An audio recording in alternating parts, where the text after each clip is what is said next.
Ay di, nagluto nga ako na rin nilagang baka at arin naman ay panamang panama sa malamig na panahon ay di kay igop abaw, kain dami.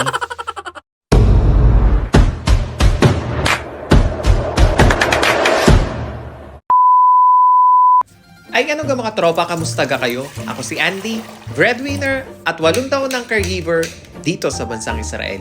Pamilya muna, bago sarili. Ay di, samahan nyo nga ako sa isang craving satisfied video.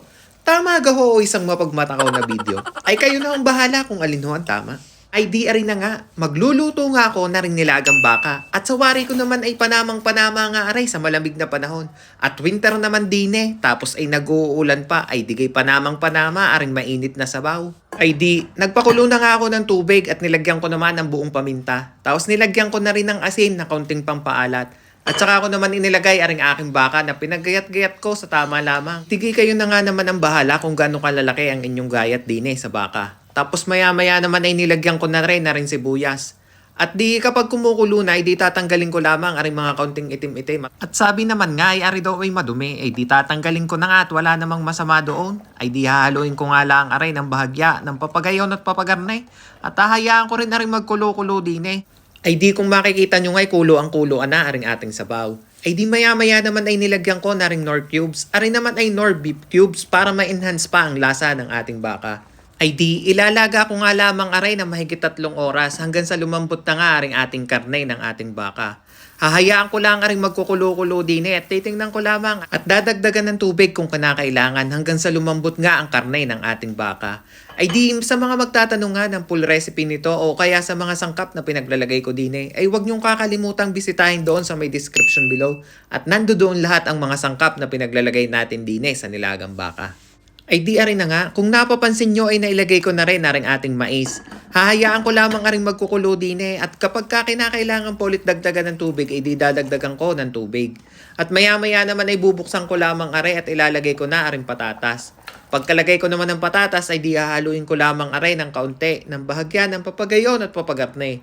At hahayaan ko lang aring magkukulo-kulo Ay di are, kumuha nga lang ako ng tinidor at sinundot ko kung malambot na baga aring ating karne ng baka. At titimusan ko na rin kung may lasa na baga ang alat o panama na ang aking timpla.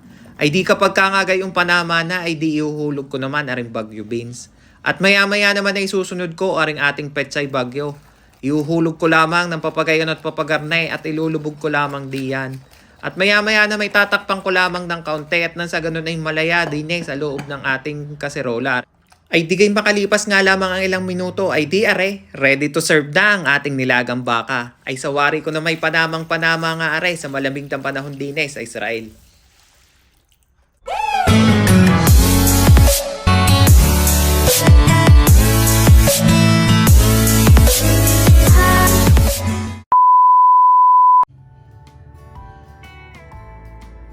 Ay paano mga tropa, ay di ari aking titimusan na. Ay mayroon na nga ako dining inhandang sausawan. Patis at saka kalamansi ay sinamahan ko pa ng sili ay digay panamang sausawan.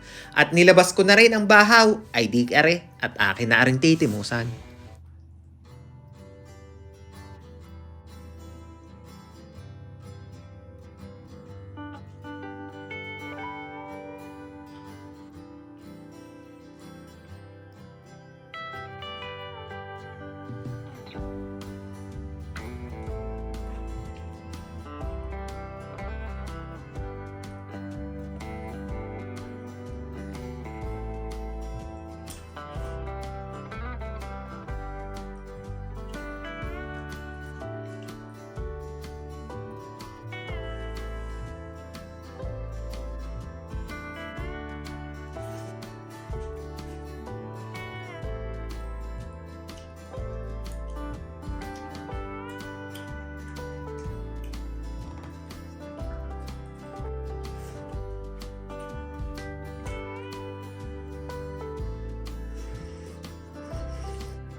Ay siya! Ay paano mga tropa? Ay salamat sa inyong panonood. Ay huwag niyong kakalimutang mag-subscribe.